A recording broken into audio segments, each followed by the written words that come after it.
Welcome to the Craftsman interview. I'm Jim Connell. I'm here with Tom Bystol from First Draft Grayslake. And Tom has an amazing amount of history in the hospitality business. And we're going to talk a little bit about that, tell some stories, and talk about First Draft and the building of this place and how it's rolling right now. So, Tom, thanks for being on with me. Thank you, Jim, for coming. So let's go back. I know you're a Libertyville guy. You Yep. went to LHS, right? I did. I don't want to go that far back. Good. Nobody wants to hear about that. But I would love to, you started in Chicago in the hospitality business. Bring me up to speed. You work for some legendary places, the Lodge being one of them. Yep. Can you share a couple stories about that? How did you land that job? How old were you? And then kind of we'll start from there and we'll work our way to First Draft. Okay. Well, I was 21 years old and just went in, knew one of the guys who was doing the hiring a little bit. He hired me. He's like, I'm going to send you over to the Lodge. And at the time, the Lodge to me was kind of the old timers bar. I was more interested in the hang up or bootleggers, where the younger people were. And the guy's name was Tommy Benrick, and he was just like, you just go over to the Lodge and give that a try for a while and we'll see what happens. And seriously, I loved it. You were making money, and that was really what it was about. You were making money even as, you started as a doorman and you're getting tipped out every night, and you're talking to the other guys working at the places I wanted to work at, and they're making no money. I'm like, yeah, I think I'll stay here. So the Lodge is kind of known for a lot of athletes and celebrity types would go to the Lodge, right? Yeah, a lot of because back in the day, not everybody had a camera in their back pocket, and the owner, Jim Borchers, who was kind of my mentor, he just did it right. Everything was kept inside the Lodge. The athletes, the celebrities, whatever it was, they felt comfortable. It was nothing special. It was a little tavern. We had no food, draft beer, no bottled beer. Everything went out in the glass, and jukebox in the back that spun 45s, and a little bar back in the alley called the Bullpen. But Jimmy really, he was the one who did it right. Yeah. Do you got any stories from that you're able to share? Oh, I don't know. Who came in a lot? I'm just kind of curious. Who came in a lot? Who'd you see? Who was cool? So it was a big baseball player bar, big hockey player bar. Because those guys tend, especially hockey players, they tend to kind of fade into the crowd. They're not really standing out. But there was a time when the Bulls were playing the Suns in the finals, and Barkley gets back there and tends bar with me for about 15 minutes, just passing the head around to all the guys, and they're all throwing money in there. But there's lots of stories. They were in there, guys like that were in there all the time. But it was also just the residents of that neighborhood in the Gold Coast that made that place. It was a little neighborhood tavern in the middle of Division Street, which was known basically for weekends. Yeah. A lot of young kids running around getting drunk, bachelor parties, bachelorette parties. But there was a little group of bars there between PJ Clark's, Butch McGuire's, and the Lodge that kind of catered to that older crowd. That they were just like almost like a bar you have in the suburbs where we just had our regulars. They were in all the time. Yeah, that's great. So take me from the Lodge to, because you ended up had your own place. Talk about that. How did that start? What was the name of it? And talk a little bit about the history there. So there was a couple places. So I left the Lodge. There was some changes going on there, and I had an opportunity to take over a bar up in Wrigleyville. And so I did that for a couple years. Didn't, like in this business, some people just aren't as forthright, and they tell you things, and it's just not always the truth. So you kind of learn that in this business a little bit. And then I moved back down into the South Loop, where kind of I had started when I first moved to Chicago. Partner in a tavern down there, and was there for about 8 years. That was my plan, was just to take this tavern over, and that was what I was going to do. That didn't really work out. My partner there, he decided he was going to stay in. He had a real estate business going. Real estate market crashed. Some things happened, and just decided it was time to. I stayed there. At that point, I had leased a building around the corner from that tavern, and that was 2013. And that's when I built started building out First Draft with my former boss, Jim Borchers, Okay. and another person I had worked with up at the bar in Wrigleyville. Okay, gotcha. So First Draft Chicago. Yep, First Draft Chicago. And talk a little bit about, you got food there? We did. So it was a full restaurant? Full restaurant. There was no, at the time when I went to get a liquor license, we were going to do food anyway, because at that time, especially in that neighborhood, it was really becoming kind of a younger neighborhood, a lot of high-rises going up. There had been a switch from when I had started in this business and it was happy hour, and if you put out some chicken wings and some chili and some drink specials, you were good to go. That had kind of changed. You needed food. People wanted to have food. Nobody was coming out at 5 o'clock just to go to a tavern and drink downtown anymore. There's still your local taverns that were making it, but really you needed food. Yeah. So that was South Loop. Correct. Said, right. So DePaul really kind of started to develop that area. Were you in? So DePaul is there. DePaul had DePaul, Roosevelt, Columbia. Columbia was really the big college right in that neighborhood. DePaul had a campus down there, and then eventually they built a new basketball stadium further south down on McCormick Place. But yeah, lots of college students. Law schools down there. Yeah. Lots of college students living in that area, which we didn't really cater to the college students per se exclusively, because a lot of them, they're not 21. Yeah. The kids at Columbia and DePaul, they're not 21. They're not of age. But that neighborhood down there, when we say the South Loop, First Draft was more specifically in the Printers Row neighborhood, which is a very small neighborhood in Chicago. Yep. And that tends to be more of a young professional and then an older crowd living in that neighborhood, and that's kind of the crowd we were really catering to. Okay. So I want to go back to somebody you said that was your mentor, Jim. Mm-hmm. Can you tell me a little bit about him? Yeah, he's just a great guy. He's one of the reasons I stuck in this business. I got this business as a part-time thing, as trying to go to school in Chicago, and everybody, you get a job working at a bar, and he just something about it was just fun. He made it fun, and it was. I just said, this is what I'm going to do. What did he teach you? So this business, biggest thing he taught me was, this is a service business. You're here. You're not here to be part of the party. You are here to serve the party and keep it going. And people will remember that. People will forgive a missed drink or an overdone burger. Service.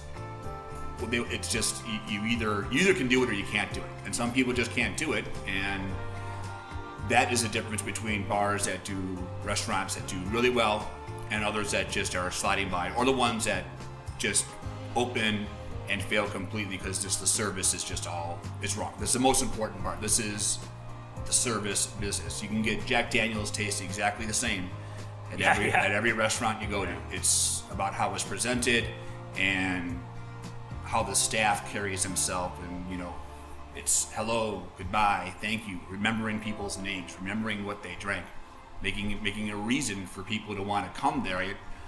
All my years downtown, after a while, I wasn't choosing restaurants or bars because of what they were offering. We were going there because of the people who worked there. Yeah. Sounds like Jim knew that instinctively, passed that on to you. Yeah, and that was the biggest thing he taught me. And he was great at it. And he knew everybody in Chicago, and he was just really good at the service business. Everybody knew Jim, and he treated everybody, whether you were there the first time or you'd been there 100 times. If you needed your coat put downstairs for some reason, it was not. I don't know. It was no problem. I got it. Yeah. Do you have I'm kind of into the restaurateur. Follow some of the restaurateurs that are famous in this country, and in Chicago we're obviously preaching to the choir, but we're spoiled. There's a lot of great places. But do you have anybody that you kind of look to in terms of I've studied how they do it, either a person, a restaurateur, or a place that you just love going to and steal ideas from? Does anybody come to mind? don't think there's anybody, one person in particular. I think everybody who works in this business for a long period of time, every time you walk into a bar or a restaurant, you have a different mentality than just a normal customer. I'm constantly looking at things. I'm looking whether, how the models are behind the bar are lit up, or how the TVs are arranged, or how the servers are dressed, how the tables are set up. Everything you look at, everything, just literally everything. I notice everything. It's just, it almost becomes your radar's up. You're forgetting that you're there to have a good time and relax and have a drink with your friends. But I mean, I know, you just notice everything, whether it's being done right or being done wrong. Yeah. One of the so bring us into how did it start to unfold for you to build this place? Because one of the first times we met was here. There's a big hole in the back of this building.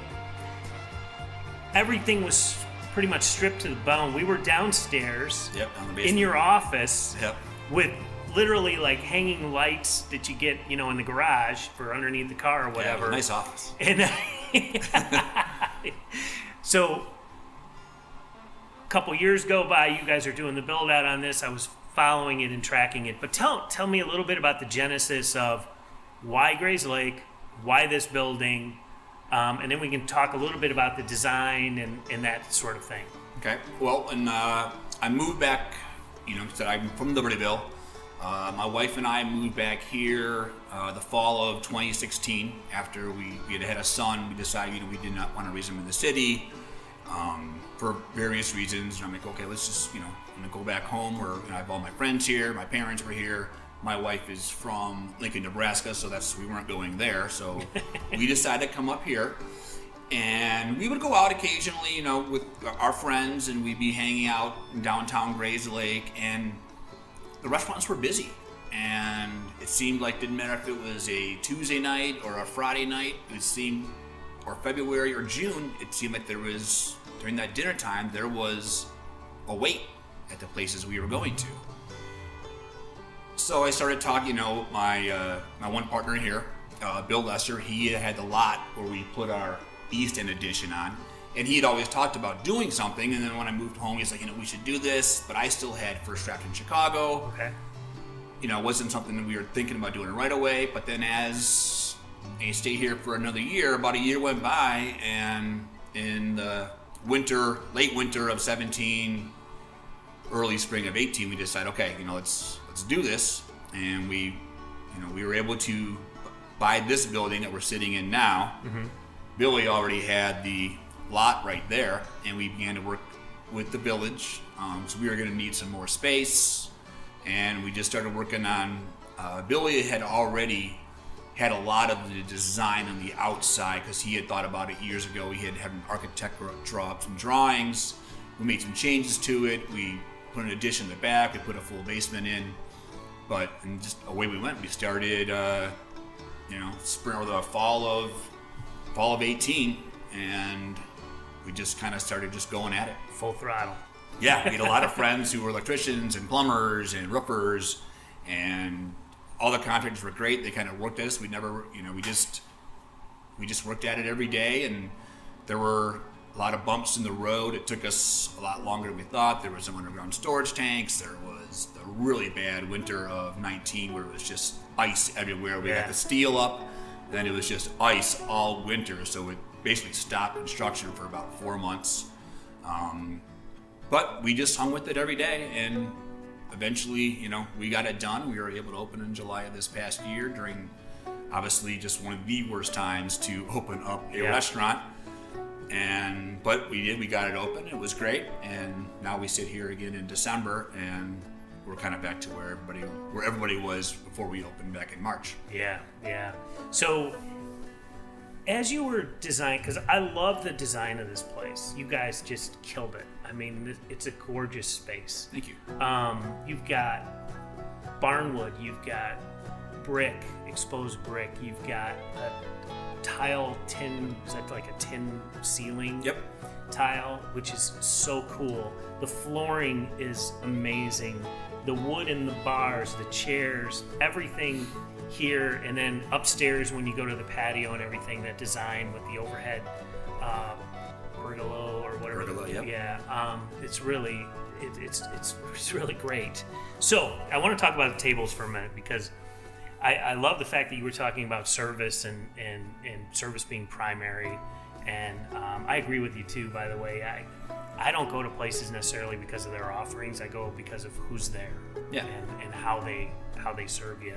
But something I noticed with your tables, and I've never seen this done before, and Tom told me this after I inquired about it, but I think it's really slick. And to me, it speaks to, I don't want to make too much of a big deal out of this, right, but I think it speaks to your philosophy of service and how meticulous you are, and you can see it in the design. And it's these things that are underneath your table. You have a wonderful menu here with all your stuff in it, but the menus aren't on top of the table. They're in a little slider right conveniently located right beneath the table. And tell me about why you did that. It's just so you can keep the table clean. So when I never liked, now, wherever you were, if you had the napkin thing there and the ketchup and the mustard, everything, and the point of sale stuff, everything all over the table. It's just taking up so much space. By the time you get a plate on here and a beer and a water glass, it's just like the table is so crowded. You're constantly playing chess, moving things around the table. So one day I was just downtown. We were building First Draft, Chicago, and I just pulled out my pencil drawer at my desk, and I'm like, wait, you can put a menu in there. So we just figured out how to do it, and it was just getting a bunch of typical letter holders you'd see on a desk, turn them upside down, screw them into the table. Now it sits there, and if you're sitting here and you want to look through through the beer menu, or you want to order something to eat after dinner, or whatever you're doing, the menu is sitting here. The server doesn't have to bring it back to you. You don't have to keep on asking for the menu. You don't have to just leave one menu on the table. We can share it. Everyone's got their own menu, especially in a place like this where we're 60 beers on draft. You may be trying 4 or 5 different beers that night. It's there. The explanations are there for you. And most importantly, it's out of the way. It's genius. I think it's genius. I've never seen, it's so funny because it's one of those things where, I've literally never seen that before. No. I think it's just genius. And for all those reasons, not to mention, and you and I were talking before off camera, but the aesthetics of the table. You've got a beautiful wood table here. And one of the first things I do, like I was telling you, is so I meet a friend for drinks, and we sit down at a 4-topper, 2-topper. First thing I do is I grab that little ring with all the shit in it, and I'm moving it out of the way. Table. Yeah. And I think this is just, it's brilliant. And you also shared the fact that you don't have that stuff on there. Nope. When it comes to your service, it's brought to you if you need it, when you need it, and once you're done, it's gone. Take it away. So if I come into First Draft, I'm coming to a perfectly clean, beautiful stained wood table.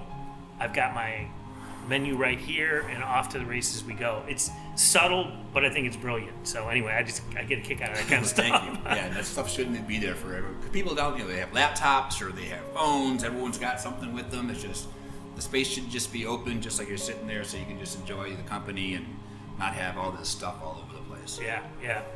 So Tom, tell me a little bit about the food side of the business.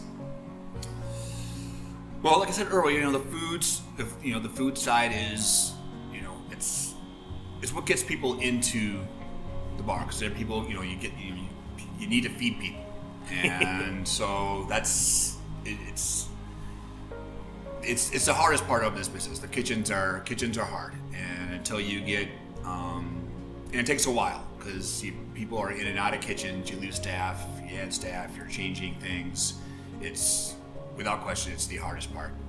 But again, you need to have it, because people obviously want, not coming to bars. Not everyone's coming to the bar just to drink and get drunk and blah blah blah. So everybody needs to get a little food in them. So, but it can also be a fun part, because you can really do whatever you want, and that's fun. So our menu, like I said, we're menu we were just getting into the fall, so we were looking forward to a menu change and getting some heavier dishes on the menu, and we just never got that. We never got to that point. Yeah. Because the summer basically ended. Obviously, October, it was a great month. It was, the weather was gorgeous. Even the first part of November, we're looking at 70-degree weather. So we never really got to that point. So, and then, then the shutdown happened, and so we'll just kind of, make our way through this winter with the delivery and takeout with the menu we have. We'll do some weekly specials. Change the menu up a little bit, maybe some lasagna, something like that. We did do lasagna last week, but it's hard. It's hard to get the menu going right now because you just don't know what the future is. So what head count? Just give me an approximate.